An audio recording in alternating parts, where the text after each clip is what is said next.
بسم الله الرحمن الرحیم. السلام علیکم. سینټر پوینټ سره زه محمد فهیم او د سیلاب صورتحال اوس رو کنټرول کیږي. لګیا دی چې کما تباهي دغه سیلاب د وجه نه مخې ته راغلی ده هغه تقریبا اوس رو د هغې اصلي تصویر مخې ته را روان دی او دغه سیلاب اوبه چې دي هغو کېناستې نور بارانونو هم امکان هغسې نشته دی څومره یره سره ځای وړاندې وه او ستمبر میاشت به سبا نه شروع شي. دغه بادرو را روان 15 ورځې دي چې هغې کې به لږ ډېر باران کېږي خو هغه به دومره غټ نقصان نه کوي څومره چې اوسه پورې مخې ته راغلی دی. خو دغه سیلاب چې څومره تباهي کول وه د هغې اوس رو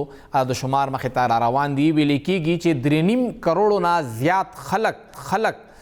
پورا پاکستان کې د سیلاب نه متاثره شوي دي او را روان یو څو ورځو کې دننه به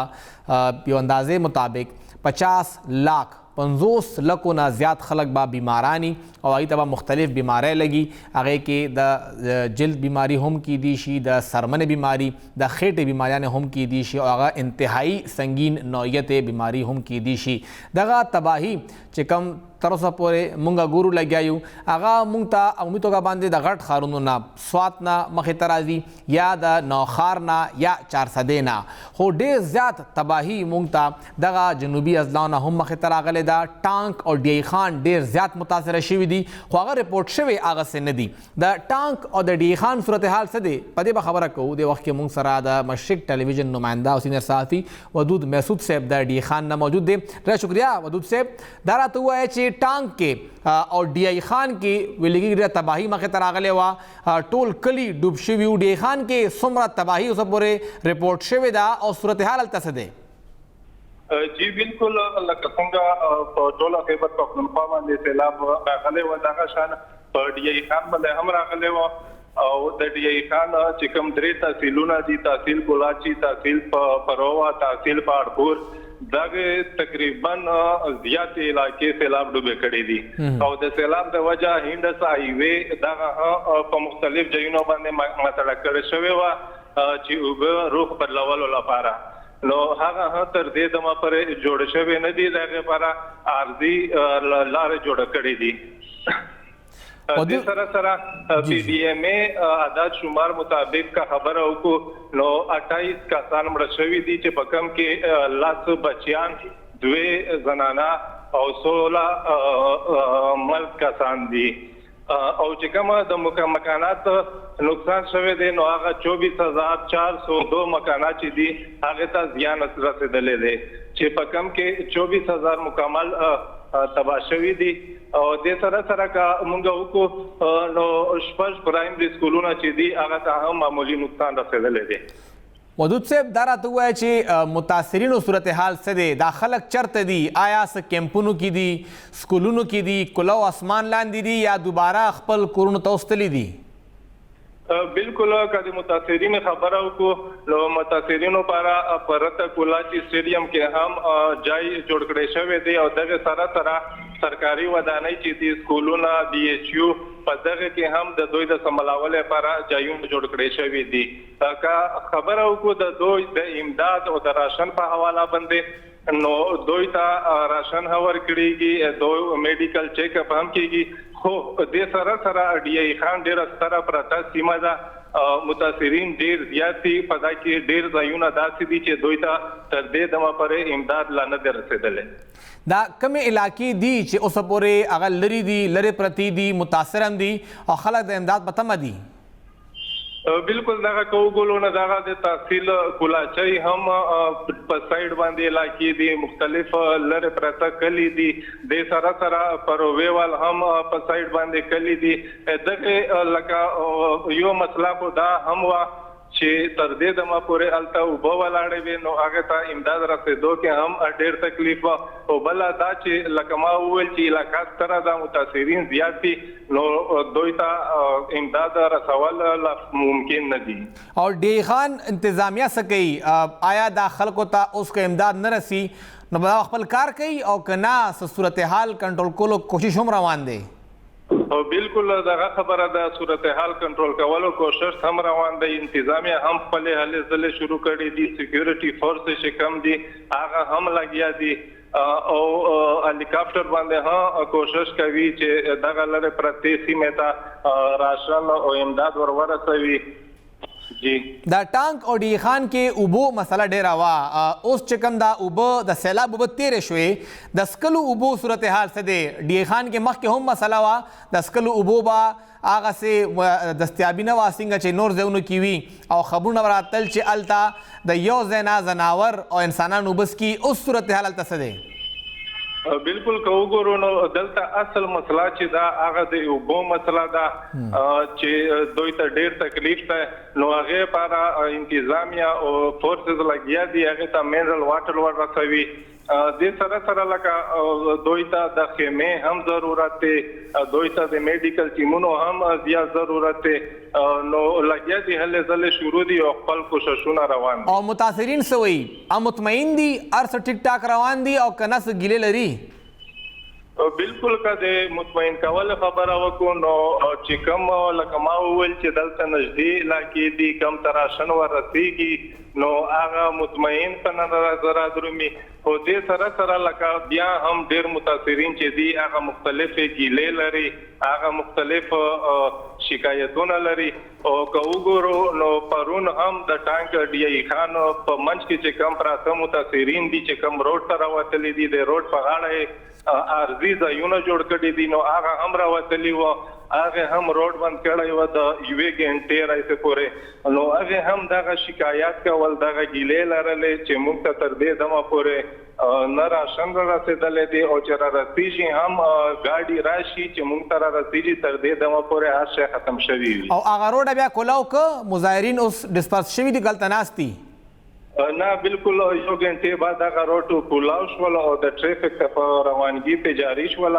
نو دوی سره دغه کیسې وشولې چې تاسو ته به هم امونږ راسن را رسوو. ډیره شکریہ ودود محسود صاحب زمونږ د مشرق ټلویزیون نماینده او څنګه ذکر وکړه چې متاثرین هلته کې خپه دي ګیله لري. انډس های وی هغوی بنده کړې وه ټانک ډي خان روډ چې کوم هغه یې بند کړو او صرف هلته کې نه نن په شب قدر کې هم دغه متاثرین روتي وو او یو دقه وایي چې موږ ته امداد نه رارسي موږ ته نه میلاویږي موږ متاثره یو کم از کم خوراک موږ له راکړئ د څښلو اوبه راکړئ. او بیا موږ ګورو چې ورسره خوا کې فضل محمد خان صاحب وایي چې دغه کیمپونو کې ناست خلک مزو له راغلي دي 70% خلک خو اړو متاثرین دي نه. ډي خان کې صورتحال تاسو وکته چې انتهایي ډېر لږ علاقې دي کلاچي او پروا کې چې هلته اکسیسیبلیټي نشته دی نو انتظامیه ته هم مشکله ده چې هغه هلته ځان ورسوي هغه علاقو ته هغه خلکو ته او یا ریلیف اکټیویټیز هم وشي. اوبه اوس کېناستې اوبه اوس هغسې نه دي ولاړ نو تمه ده چې اوبه کېناستو نه پس به خلک یا انتظامیه یا څومره هم زموږ د ریسکیو ادارې دي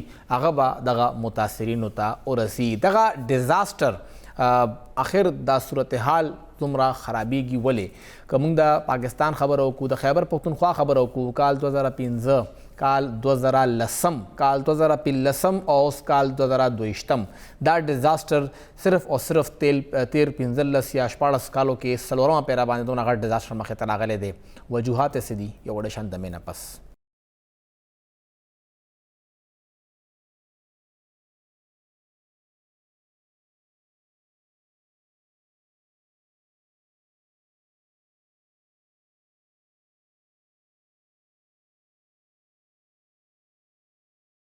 تاسو ته پروګرام کې یو ځل بیا هرکلی وایو که 400 وي او که ډي خاني او که شب قدري متاثرین دې وخت کې په روډ باندې دي احتجاج کې لګیا دي خپل حق دپاره او امداد دپاره وایي چې موږ ته هغه امداد هغسې نه میلاویږي څنګه چې مونږ دې وخت کې موږ سره وعدې شوي دي. امداد یو خبره او یو سایډ ته کو خو بله خبره انتهایی ضروري ده چې ولې آخر خیبر پښتونخوا یا پاکستان مسلسل هټ کېږي لګیا دی. که مونږ کال 2015 خبره وکړو نو دغه زلزله هم په دغه سیمه باندې راغلی وه یو غټه تباهي وشوه. بیا هغې نه پس کال 2010 کې چې دغه کم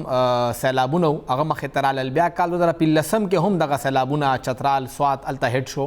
او بیا اوس کال 2022 کې چې د پاکستان ویل کېږي چې 3.5 کروڑو نه زیات خلک متاثر شو. دا ډیزاسټرز په دغه سیمه کې ولې راځي او آیا موږ دغه ډیزاسټر نه څه زده کوو لګیا یو او که نه؟ دغه چې کوم قدرتي آفات دي د دې نقصاناتو نه موږ څنګه او څه زده کوو لګیا یو چې بل ځله چې کله هم ډیزاسټر کېږي چې هغې نه موږ خپل ځان بچ کړو. په دې هر څه خبره کړو. دې وخت کې موږ سره د هلال احمر پاکستان ډاکټر محمد اقبال صاحب موجود دی چې په خپله ډیزاسټر ایکسپرټ هم دی او دا ټول ڈیزاسٹر دا هغوی د سترګو مخامخ تیر شوی دی. بہت شکریہ اقبال صاحب. سب سے پہلے تو یہ کہ جس طرح میں نے ذکر کیا کہ یہ تمام جتنی بھی قدرتی آفات پاکستان میں آئی ہیں یہ تمام آپ نے خود وٹنس کی ہیں. آپ خود ایک رضاکار کے طور پہ، ایک ریلیف ایکٹیوسٹ کے طور پہ آپ وہاں پہ تھے، لوگوں سے ملے، آپ نے وہاں پہ آپریشن میں حصہ لیا. کتنا مختلف پائیں گے آپ لوگوں کو بھی اور ڈیزاسٹر کو بھی ان پچھلے 17-18 سالوں میں؟ السلام علیکم. وعلیکم السلام. سب سے پہلے تو آپ کا بہت شکریہ کہ آپ نے مجھے موقع دیا کہ اس اہم ترین ٹاپک پہ آپ سے بات کروں اور جنرل پبلک سے اس ٹاپک پہ بات ہو جائے. تھینک یو سو مچ اگین. میں اگر اپنی بات کروں 2005 سے لے کے اور ابھی تک، جی جی، انفارچونیٹلی ہمارا جو ایک ڈیزاسٹر پریپیئرنس والا چیپٹر ہے وہ ہمارا شاید بڑا ویک جا رہا ہے. جس طرح ہونا چاہیے اس پریپیئرنس فیز میں، چاہے وہ انسٹیٹیوشنل پریپیئرنس ہو چاہے وہ کمیونٹی بیسڈ پریپیئرنس ہو، وہ پریپیئرنس کا ہمارا شاید وہ لیول نہیں ہے کہ ہم نیچرل ڈیزاسٹرز کے ساتھ جو ہے نا اس کو کوپ اپ کریں، اس کے رسک کو ہم میٹیگیٹ کریں. اور ہمارے ساتھ ہمیشہ یہی ہوتا ہے. اگر آپ 2005 کے زلزلے کو دیکھیں، وہاں پہ جو تباہی ہوئی ہے اس میں بلینز کا جو ہے نا انویسٹمنٹ ہوئی ہے ڈیزاسٹر رسپانس کی صورت میں، پھر ریہیبلیٹیشن کی صورت میں دنیا کے مختلف ممالک میں، اور پھر جو ہے نا انٹرنیشنل آرگنائزیشن نے بہت بڑی فنڈنگ کی. لیکن بالکل اس کے برعکس اگر آپ پھر 5-6 سال بعد 2010 کا فلڈ دیکھیں، سپر فلڈ جو پاکستان میں آیا تھا، تو ہمارا پریپیئرنس لیول اگین اسی لیول پہ تھا، شاید تھوڑی بہت بہتری کے ساتھ جو ہم نے 2005 میں دیکھا. وہی تباہی ہوئی. ہم نے اپنے اس پاسٹ کے ڈیزاسٹر سے اور 2005 کا جو بہت بڑا زلزلہ تھا اس سے شاید ہم نے کچھ بھی نہیں سیکھا. انسٹیٹیوشنل پریپیئرنس کے ساتھ ساتھ جو ہمارا اسپیشل جو جس پہ ہمیں فوکس کرنا چاہیے، کمیونٹی لیول جو ہمارا ایک پریپیئرنس فیز ہوتا ہے جس میں ہم کمیونٹی کو پریپیئر کرتے ہیں، اس میں اویئرنیس اور شعور پیدا کرتے ہیں. ان کے ساتھ جو ہے نا ہم مل بیٹھ کے میٹیگیشن اور رسک ریڈکشن پلانز بناتے ہیں، سیمولیشن ایکسرسائزز کرتے ہیں تاکہ وہ پریپیئر ہو. کسی بھی نیچرل ڈیزاسٹر اگر وہ آ جاتا ہے، اسی کمیونٹی کو اگر وہ ہیٹ کر جاتا ہے، تو ایٹ لیسٹ دیکھیں قدرتی آفت کو ہم روک نہیں سکتے، لیکن دس از فار شیور کہ ہم اس کے رسک کو اور اس کے امپیکٹس کو ہم کم سے کم بنا سکتے ہیں. یہ ہم دیکھتے ہیں، آپ پوری دنیا کو دیکھ لیں، آپ جتنے بھی ترقی یافتہ ممالک ہیں، آپ اس کے جو رسپانس پلانز دیکھیں، آپ ان کے ریہیبلیٹیشن ریکوری پلانز دیکھ لیں. تو اگر ایک ڈیزاسٹر آتا ہے اس کا امپیکٹ اگر اس وقت بہت زیادہ ہے، لیکن خدا نخواستہ اگر 10 سال بعد دوبارہ وہی آفت اگر اسی ملک میں آتا ہے تو اس کا امپیکٹ جو ہے نا تو بہت زیادہ کم ہو جاتا ہے. ریزن از کہ اگر ہم انویسٹمنٹ کرتے ہیں اس کمیونٹی پہ، ان لوگوں پہ، تو وہ ایک صحیح جگہ پہ اس کی انویسٹمنٹ ہوتی ہے، ایک پراپر پلاننگ کے ساتھ انویسٹمنٹ ہوتی ہے. ہمارا المیہ یہ ہے کہ ہم انویسٹمنٹ تو کرتے ہیں لیکن ہماری شاید وہ پلاننگ نہیں ہے، شاید ہماری وہ اپروچ نہیں ہے کہ جس کے ساتھ ہم کمیونٹی کو پریپیئر کر سکیں. اس کا ایگزامپل آپ دیکھ رہے ہیں، آپ 2010 کو دیکھ لیں 2005 کے بعد، پھر اس کے بعد 2015 کا جو آپ دیکھا ہے، ابھی ریسنٹلی جو 2022 کا ہم صورتحال دیکھ رہے ہیں، وہی ڈیمیجز، وہی ڈسپلیسمنٹس. آپ انفراسٹرکچر کو آپ دیکھ لیں. ابھی میں اسی وقت ہم سوات سے واپس آ رہے ہیں اور سوات میں جو تحصیل مٹا ہے وہاں پہ ہم آگے گئے تھے. وہاں پہ جو ہم نے حالات دیکھے، وہاں پہ جو انفراسٹرکچر ڈیمیج ہوا ہے، جو کمیونٹی افیکٹ ہوئی ہے، وہاں پہ جو ایگریکلچرل لینڈ، آپ کے کیش کراپس، سب کچھ جو ہے نا سر وہ ڈیمیج ہے. تو اقبال صاحب ایک تو جو آپ بتا رہے ہیں کہ یہ ہم کچھ سیکھ نہیں رہے ان ڈیزاسٹر سے. دنیا میں جب کوئی بھی قدرتی آفت آتی ہے تو وہ اس کو آفت اس لیے کہتے ہیں کہ وہ ان ایکسپیکٹڈ ہوتی ہے. جو آفت ہوتی ہے اصل میں وہ بہت سے مواقع بھی لے کے آتی ہے. اتنا بہت سارا پانی آیا, جہاں پہ کبھی بارش نہیں ہوئی وہاں پہ بارشیں ہوئیں, ان کو ہم لوگ اس آفت سے تبدیل کر کے ایک اپورچونٹی کریٹ کر سکتے تھے. کہاں سمجھتے ہیں پاکستان کو یا اس خطے کو اور باقی دنیا کو کہ دنیا میں جب کوئی آفت آتی ہے تو اس کو اپورچونٹی میں کیسے تبدیل کیا جاتا ہے؟ سر یہی تو میں آپ سے عرض کر رہا ہوں کہ دنیا میں اگر آفت آتی ہے وہاں پہ اگر انویسٹمنٹ ہوتی ہے آفت کے بعد تو وہ پراپر پلاننگ کے ساتھ وہ انویسٹمنٹ ہوتی ہے.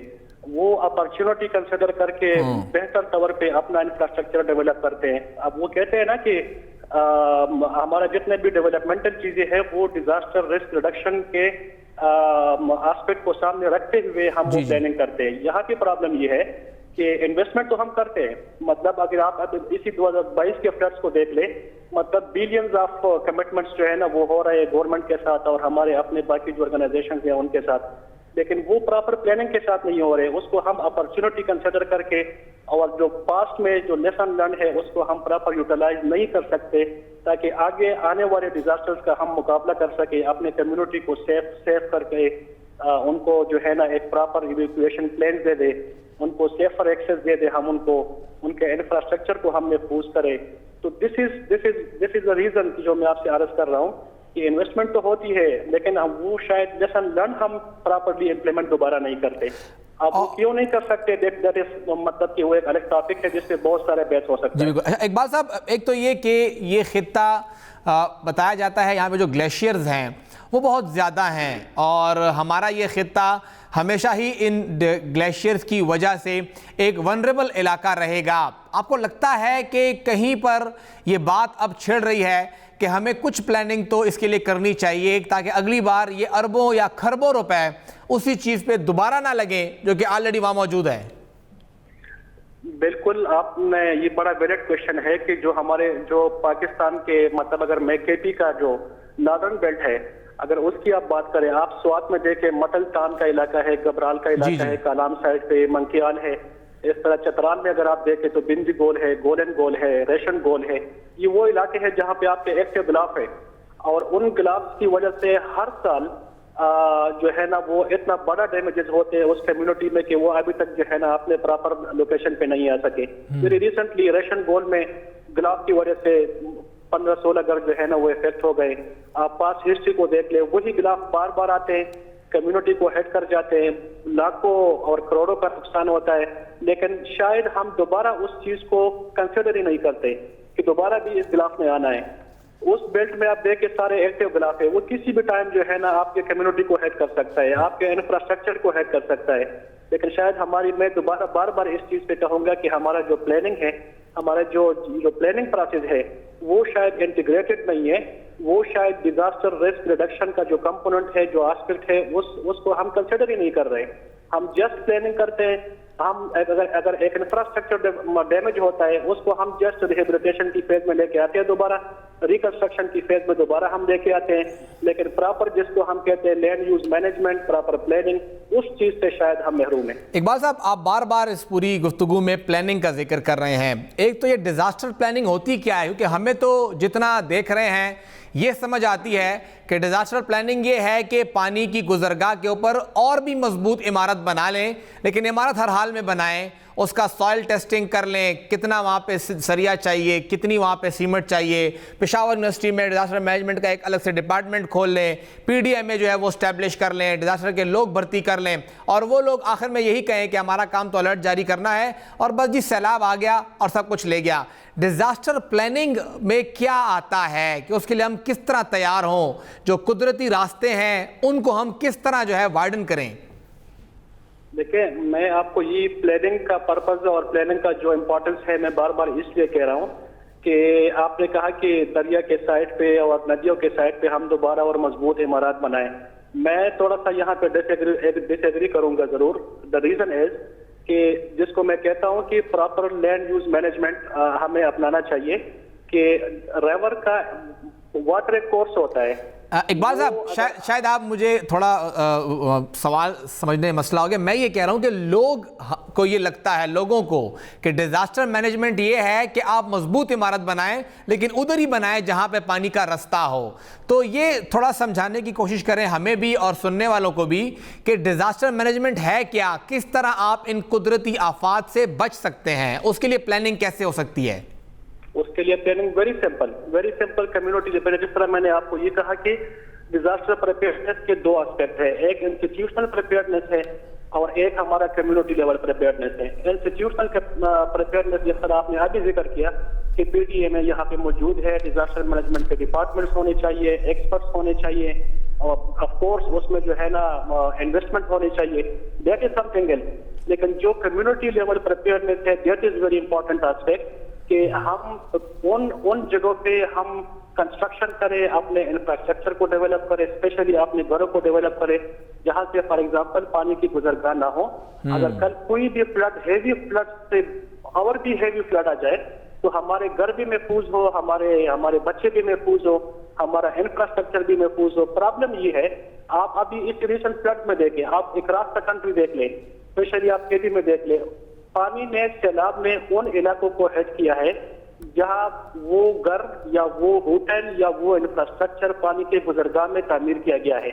آپ کا نام شاید آپ کو جانے کا موقع مل گیا ہوگا اسی فلڈ میں, یا اگر آپ جائیں, آپ جو ہے نا کسی اور ڈسٹرکٹ میں جائیں, وہ علاقے ہٹ ہوئے ہیں, وہ آبادی ہٹ ہوئی ہے جو بالکل واٹر کورس پہ جو ہے نا وہ تعمیر کیے گئے ہیں. تو میری ریکویسٹ تو یہ ہے, میری سجیشن تو یہ ہے, اپنے جتنے بھی کمیونٹیز ہیں, جتنے بھی لوگ ہیں, اسپیشلی خیبر پختونخوا کے لوگ جو ہے, کہ اپنے گھر اور اپنے انفراسٹرکچر وہاں پہ ڈیولپ کرے کہ جہاں پہ پانی کی گزرگاہ نہ ہو. اگر ہے تو ان کو آپ ریلوکیٹ کر دیں. ڈیفینیٹلی اس میں جو وہ ہے کنٹریبیوشن ہے گورنمنٹ کی, اداروں کی, جو ایک پالیسی میکنگ کی چیز ہے, وہ ایک بہت بڑی کنٹریبیوشن ہونی چاہیے. لیکن کمیونٹی لیول پہ جو پریپیئرنس ہے وہ صرف اور صرف یہ ہے کہ کمیونٹی خود ڈیزاسٹر رسپونڈر ہے, کمیونٹی کے لوگ خود ڈیزاسٹر رسپونڈر ہیں. ہم تو بعد میں جاتے ہیں کہ جب ڈیزاسٹر ہیڈ کر جاتے ہیں, ہم بہت بعد میں جاتے ہیں. دس از دا کمیونٹی اٹ سیلف کہ وہ خود جو ہے نا ڈیزاسٹر کو رسپونڈ کرتا ہے. تو ہمیں خود بھی یہ سوچنا چاہیے کہ ہمارا انفراسٹرکچر اور ہمارے گھر, ہماری ہیلتھ فیسلٹیز ایکسیٹرا, ہمارے ایگریکلچر لینڈ وہ پانی کے گزرگاہوں سے سائڈ پہ ہو اور وہ اسپریڈ نہ کرے.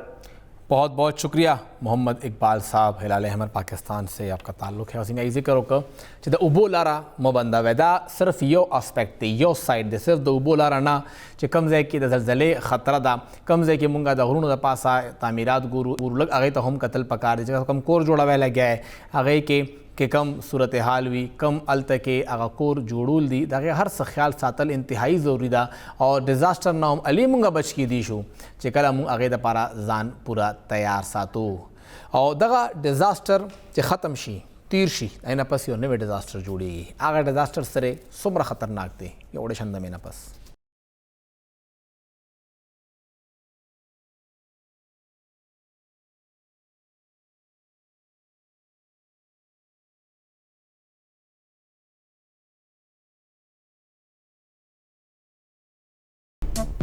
ویلکم بیک. او څنګه د ډیزاسټر خبر روانه ده چې دغه سیلاب راغی, سیلاب اوبه لاړې, اوبه کېناستې, خو د هغې نه پس هغه علاقې چې کوم متاثره دي هلته کې څه صورتحال دی. او دغه ډیزاسټر نه پس چې کوم صورتحال وي هغه ډېر زیات خطرناک وي, ولې چې بحالی کې اکثر لا مونږ شروع کې خو ډېر اکټیو یو, روز دوه ټول رضاکاران هم اکټیو وي, حکومت مشینري هم اکټیو وي, او بیا هفته پس مونږ نه دا هر څه هیر شي چې هلته څه شوي وو, د چا څومره نقصان شوی او میاشت پس خو مونږ ته پته هم ني چې ډیزاسټر راغلی او که نه. دې وخت کې مونږ سره ټلیفون د لارې پروفیسر ډاکټر نورجهان بیبي موجوده ده, په خپله ډیزاسټر باندې کافي کار هم کړی دی, ټیچره هم پاتې شوې ده. میډم ډېره شکریه.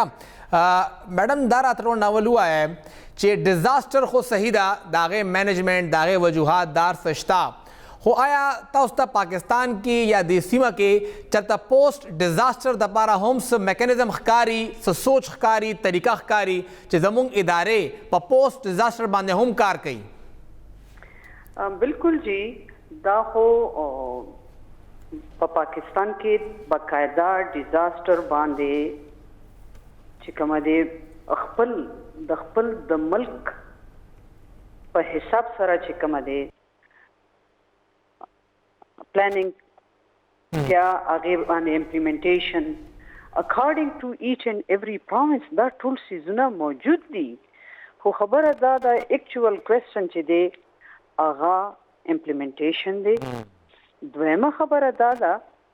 چې بیا په implementation کې هر یو سیگمنٹ جدا دی ها اوس چې کومه دی که تاسو اگزامپل واخلئ زمونږ NDMA دا PDMA دا دغه شان چې کومه دی نور انسټیټیوشنز دي چې هغه ډیزاستر سره ریلیټډ پری ډیورینګ اینڈ پوسټ د دریوانو ایریاز باندې چې کومه دی هغه کار هم کوي انوال چې کوم کنټینجنسي پلان د پاره چې رپورټس دی یا پلانینګ دی هغه باقاعده انوال میټینګ کیږي چې په هغه کې ریلیونٹ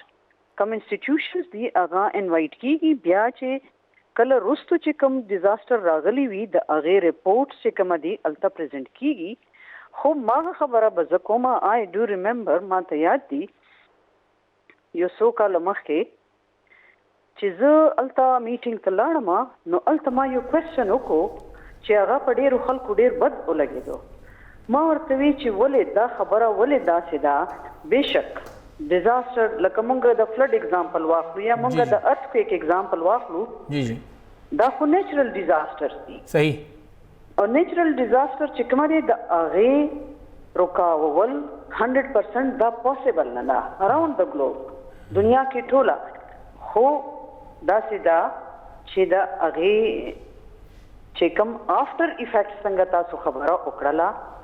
هغه مینیمایز کیدی شي او بیا هغه آفټر افیکټس نه مخکې پریپریټري پلان دی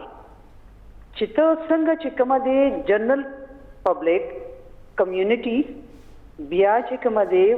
کشران مشران دا ټول سیزونه بیا بلډینګز نور ډېر چې کومه دی لکه تاسو وی چې فوډ دغه شان کراپس دا ټول سیزونه څنګه دې ته خو به ځان پریپیر کې ځکه چې هر کال به دغه شان راځي خو هر کال سکسس خو هغه دی چې زمونږ هر کال پریپریشن دومره خوي چې څنګه تاسو وی پوسټ افیکټ هغه زمونږ کال په کال مینیمایز کیږي نو دا ایکچوال پلانینګ دی خو زه آی ایم ساری ټو سے دیٹ چې میټینګز وشي رپورټس تیار شي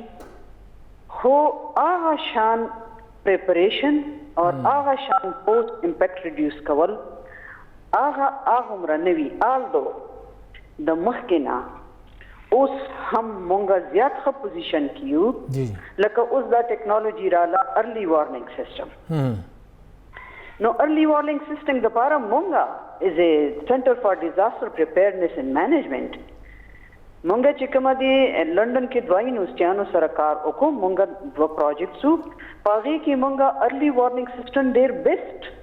کوارډینیشن و زمونږ PDMA سره د پېښور مونږ یو سافټویر هم تیار کړو مونږ کیس سټډیز هم وکړل او زمونږ هغې له ورکړل او خدای شته هغې ډېر ښه امپیکټ و خو خبره دا ده چې بیا هم زه وایم چې هغه شان نه زمونږ پریپریشن لیول چې کومه دی هغه شان دی لکه زه به اوس اگزامپل درکمه هیومن لایف خو ډېر زیات پریشیس دی جی جی په ټاپ باندې اوس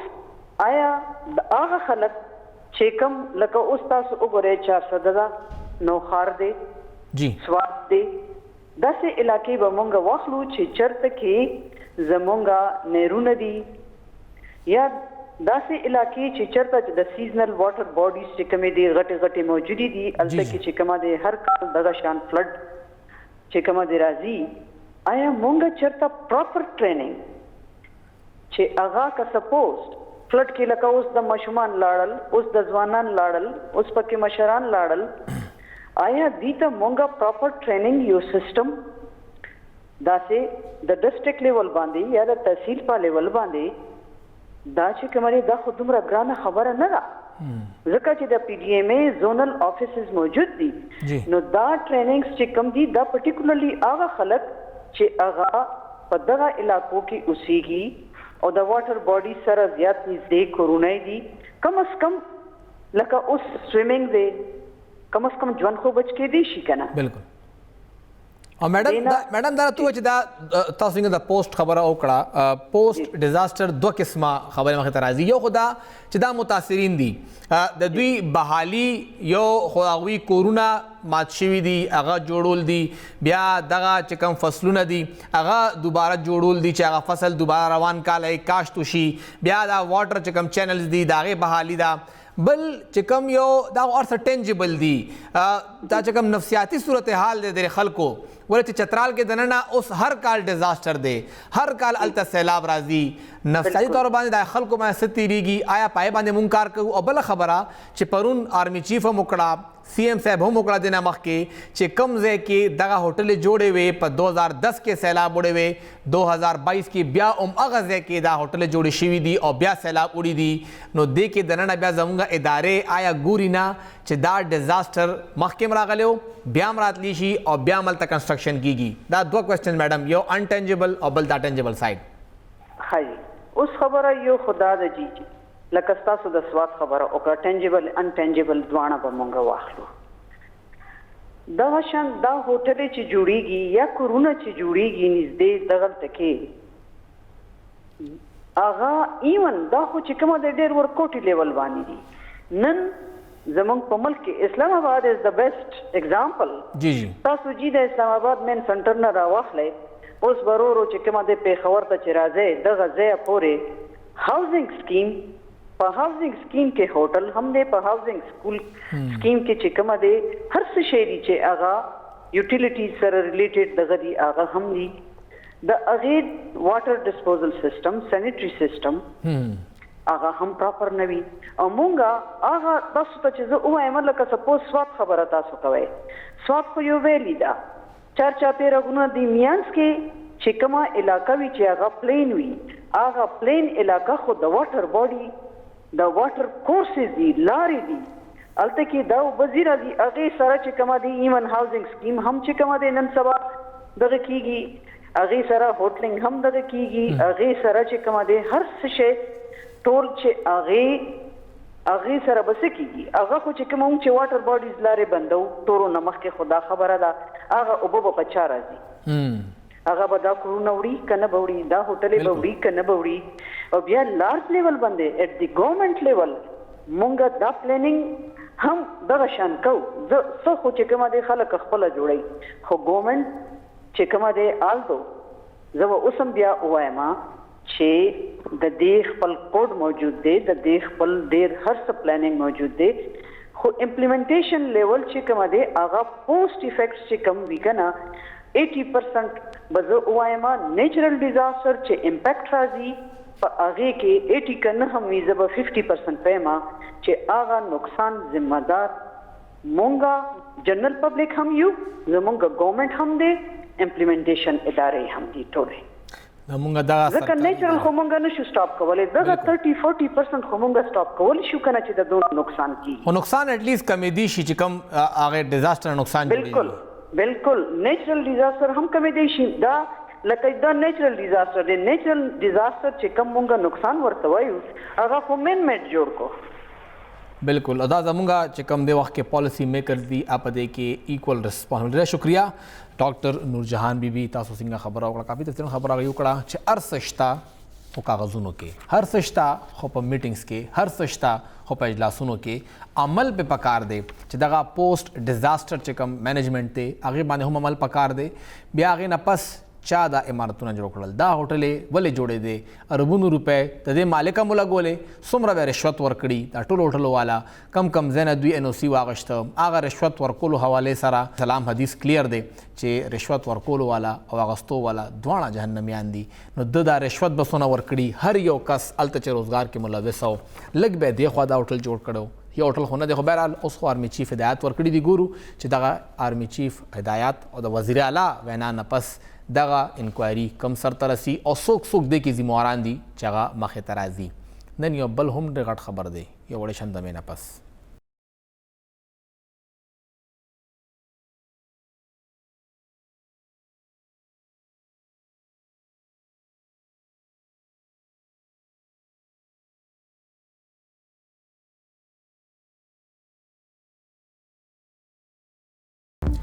welcome back the Imran खान साहब द पेंडे चिकम तकरीरो इस्लामाबाद तकरीरो बिया पेंडे के इकड़ो आगे के अगवी द मजिस्ट्रेट साहिबा ज़ेबा चौधरी बारा के कमा खबर अगवी कड़े हुआ आगे न पस द इस्लामाबाद हाई कोर्ट लखवा यो बेंच जोड़ कड़े शो आई केस समातो शो और नन इमरान खान साहब रागुस्तरी शिव्यू अगवी रालल इमरान खान साहब सिर्फ रालल अवल तक के नास्तल और आगे न पस दाई जगम जवाब जमा शो आगे बांधे बेंच दा वेना का जवाब टिक न दे और तासो लमुंगा यवा हफ्ता नोर होम टाइम दर को चिलाड़ शे यो हफ्ता ब्या पता के जवाब बांधे सो चुके और हफ्ता पस तासो खैर दे मराज है तासो खपल वकील पर जरिया दा जवाब जमा के 8 सितंबर पर दा खबर लाड़ा और डेर कसान नन पतम उच नन बदा केस खत्मी की सिंगा द जज यो मुअज़्ज़ज़ मेंबरम हुए द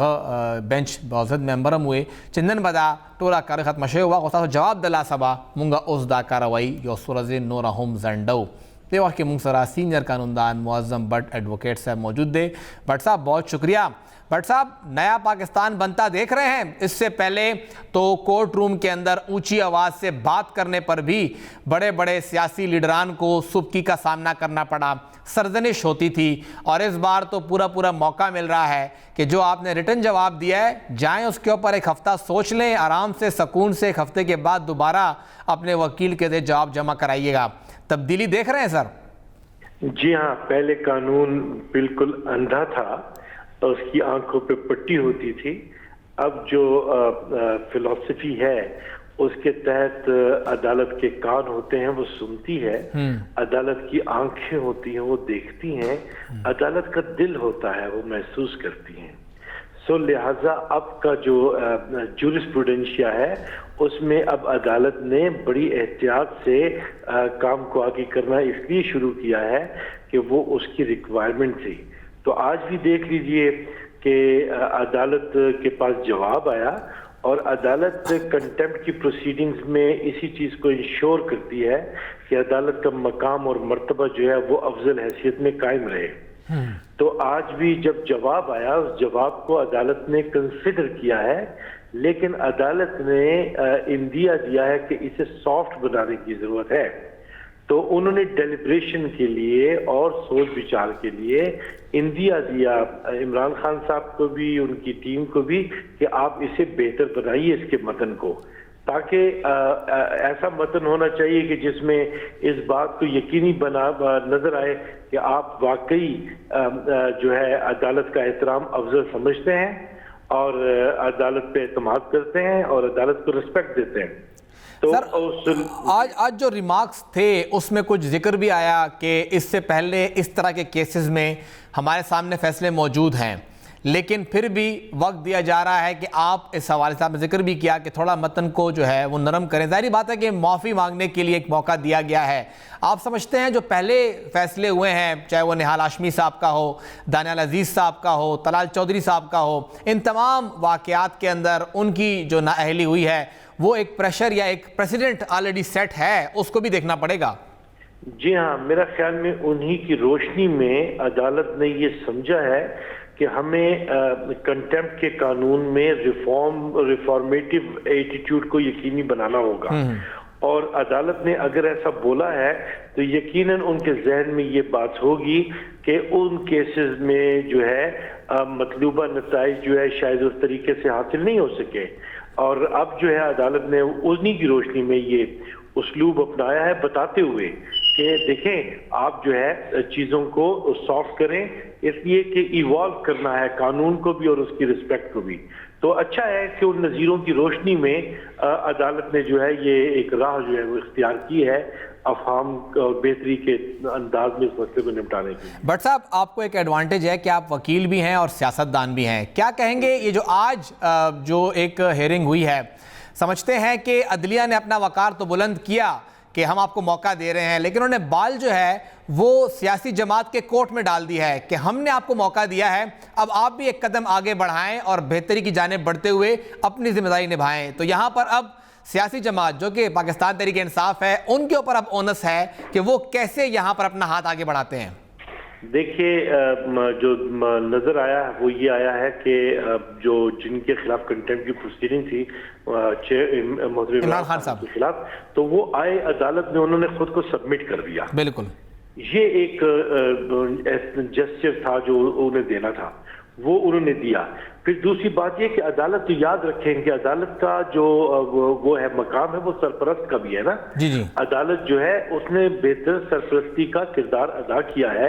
ایون آج کی پروسیڈنگز میں بھی ماحول کو بہتر بنانے کے لیے۔ تو اگر سرپرستی کا یہ انداز رہے گا نا تو دیکھیں ایک بات یاد رکھیں کہ سیاسی جماعتوں میں اور عدالتوں میں ٹکراؤ نہیں ہے، تناؤ ہو سکتا ہے۔ تناؤ جو ہے نا وہ بہتری کی علامت ہوتی ہے، اس میں چیزیں بہتر ہوتی ہیں۔ تو ٹکراؤ نہیں ہے، تناؤ ہے، اور تناؤ کو بھی درست کرنے کے لیے، بہتر کرنے کے لیے عدالتیں اپنا کردار ادا کر رہی ہیں۔ عدالتوں کی پوزیشن بڑی نازک اور کنٹرول بنی ہوئی ہے، بڑی باریک پوزیشن ہے،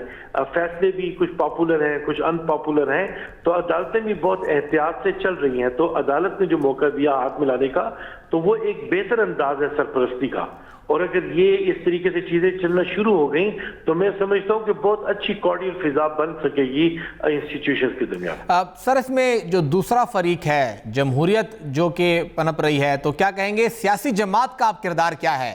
انکنڈیشنل معافی مانگ لینی چاہیے؟ نہیں، ایوالو ہونا چاہیے اور راہ نکالنی چاہیے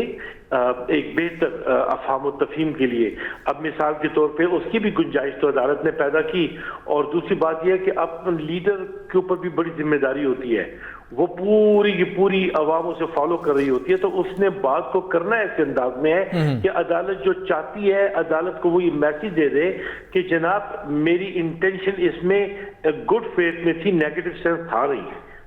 اور میں کہہ بھی نہیں رہا، تو اس میں آ جاتی ہیں، کامن ٹرمز بن جاتے ہیں اور عدالتیں ریگولرائز کرتی ہیں۔ تو ایسے معاملات میں میں سمجھتا ہوں کہ عدالت ریگولرائز کرے گی، اور یہ بھی عمران خان جو ہیں وہ بھی اپنے اس جواب کو بہتر بنائیں گے۔ حامد خان صاحب ان کے وکیل ہیں، سینئر قانون دان ہے، اور ایون عدالت نے بھی ان کی تعریف کی، تو آپ پر امید ہیں کہ اس وقت عمران خان صاحب کا کیس سیف ہینڈز میں ہے؟ میں سمجھتا ہوں کہ ہی از اے کانسٹیٹیوشنل ایکسپرٹ، اور یہ وہ شخصیت ہے کہ جنہوں نے پارٹی کے اندر بھی جو ہے معاملات کو بالکل قانون کے مطابق روا رکھنے کی پوری کوشش کی تھی، اور آپ کو پتہ ہے کہ ماضی میں اس وجہ سے انہیں ریزسٹنس کا بھی سامنا کرنا پڑا۔ تو وہ تو بالکل ہی از اے کلین پرسن ان دا سینس کہ وہ کانسٹیٹیوشنل ایکسپرٹ بھی ہیں، اور بات کو ٹھیک طریقے سے عدالت میں وہ لے کے چلیں گے بھی، اور انشاءاللہ راہ بھی نکالیں گے۔ بہت شکریہ معظم بٹ صاحب، سینئر قانون دان اور ایڈوکیٹ سپریم کورٹ سے۔ میں ذکر ہو کہ حامد خان صاحب کم چی وکیل دے دا عمران خان صاحب پارٹی کارکن ہم دے، اور ڈیر زیادہ تنقید ای باندې شوی چې کله ای پارٹی کې دنه مسلو نشاندهي کړې وه، او مین آف پرنسپل په خپل اصولو باندې ولاړ کس دی، او ځکه د حوالې سره نن اسلام آباد هائی کورټ هم خبره وکړه، چیف جسټس اطهر من الله صاحب هم خبره وکړه چې تاسو دومره پوه خلق التا ناس او بیا هم دار سے کیږي، نو د حوالې سره هم دا انتہائی مهم دی پاکستان تحریک انصاف یو ښه جواب د 8 ستمبر نه مخکې پورې جوړ کی او جمع کی چې دغه خبر هغه حد ته لاړه نشي چې کوم ځای کې بیا واپسی نشي کېدی، او تمه لرو چې عمران خان صاحب به دا کیس هم داسې طریقې سره هینډل کړي چې د عدلیې وقار هم په خپل ځای پاتې شي او سیاسي جماعتونو سره هم زیاتې ونه شي۔ پاپولر لیډر یو طرف ته دی، خو یو اهم سیاسي لیډر هم دی، سابق وزیر اعظم دی، نااهلي کول هر چا سره زیاتې دی۔ اور عام وخت ختم دی، اجازت راکړئ، د الله پامان۔